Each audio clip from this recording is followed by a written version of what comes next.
High, আমি আরবি blogger. তো অনেক দিন পর আমার ব্লগ চ্যানেল নিয়ে এলাম। তো একটা বিশেষ কথা, একটা বিশেষ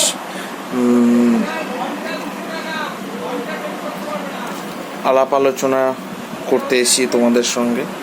তো এটা বলতে পারো কন্ট্রোভার্সি না বা কোনো কিছু না। আমি এই মানুষটার মুখোশটাকে আমি তুলে ধরতে চাইছি। তো নাম হচ্ছে সৌমেন সৌমেন উইথ আড্ডা। ওর চ্যানেলটার নাম সৌমেন উইথ আড্ডা। তো আমি এটা বলতে চাইছি, ছেলেটা মনে হচ্ছে বেহালাবাসী ছেলে।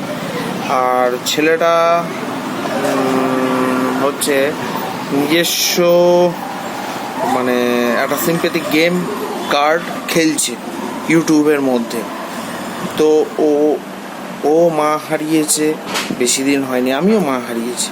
তা বলে আমি মাকে নিয়ে ইউটিউবের মধ্যে কোনো গেম খেলতে আসছি না বা কোনো সিম্প্যাথি গেইন করতে চাইছি না, যেটা ও করছে।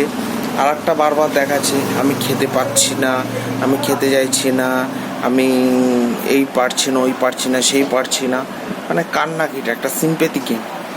একটা কথা হচ্ছে আমি আমি আমি হচ্ছে ম্যারিড ম্যান। আর কথা হচ্ছে আমি সংসার চালাই আমার ইনকাম দিয়ে। আমি ইউটিউব করি ঠিকই, কিন্তু ইউটিউবটা আমি আনন্দে করি, নিজে প্যাশনেট করি, ভালোবাসি বলে করি। তো এইটা মনে করে কেউ যদি ভাবে যে আমি ইউটিউবের মাধ্যমে একটা সিম্প্যাথি গেইন করে আমি ইনকামের রাস্তাগুলো খুঁজে পাবো, তো এটা ঠিক নয়। আর বিশেষ করে মাকে নিয়ে একটা সিম্প্যাথি গেইন করা ইউটিউবের মধ্যে, এটা মনে করি না, আশা করি না ভালো। তো ওকে একটা কথাই বলবো যে ভাই, যেগুলো করছিস ওগুলো করিস না, খুব ভালো খারাপ জিনিস। তুই তোর নিজের ট্যালেন্ট, নিজের দেখা, যেরকম অনেকে করছে, সবাই করছে, নিজের ট্যালেন্ট দেখাচ্ছে ইউটিউবের মধ্যে। কোনো সিম্প্যাথি গেম করার প্ল্যাটফর্ম না এটা। আমিও সকালে উঠে কর্মজীবন আমাকে চালু করতে, আমাকে সংসারের কথা ভাবতে হয়, সবার কথা আমাকে ভাবতে হয়। তার জন্য আমি দোকানটা আসি। আমি এর আগেও আমি আমার দোকানের সব ব্লগ দেখিয়েছি। তো বলবো না এগুলো করিস না ভাই, খুব খারাপ জিনিস। আর ওর চ্যানেলটাতে গেলেই তোমরা দেখতে পাবে ও কীরকমভাবে সিম্প্যাথি গেইন করে মানুষের কাছ থেকে, ঠিক আছে? ওর একটু চ্যানেলটায় তোমরা ভিজিট করে দেখে এসো। আর প্রচুর চালাক।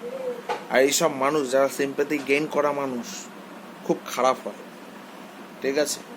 তোর কথা নিয়ে আবার আসবো, যদি আবার তুই এরকম করিস, মাকে প্ল্যাটফর্মের মধ্যে আনিস, তুই আবার চাটন খাবি। এটুখানি বললাম। তো বন্ধুরা, সবসময় পাশে থেকো, সঙ্গে থেকো, আমাকে একটু ভালোবাসা দিও, ঠিক?